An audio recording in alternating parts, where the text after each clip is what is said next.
So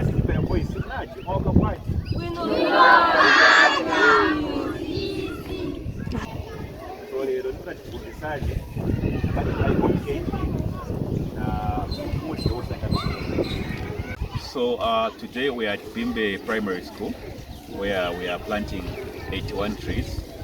But before that, we just gave a talk to some students about the importance of planting trees, the dangers of deforestation, the dangers of unsustainable charcoal making.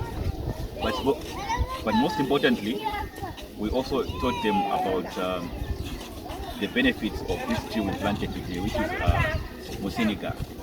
So at Green Gold Social, we have this project as part of the Chongwe Reforestation Initiative, where we go around schools to teach students about nature conservation, about protecting our trees, but also we plant trees there. And normally we pick students who are in the lower grade so that as they go through the school, they can join our nature club, where they can actually participate in some of the awareness activities that we do in the villages. So this is Bimbe Primary School. We have done, I think, 5 schools in Chongwe. We are remaining with 5 more, because the target is 10.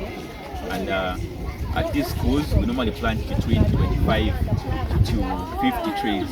But the headmaster for Bimbe requested for 100 trees, and we were able to bring 81 that we have planted today. Thank you.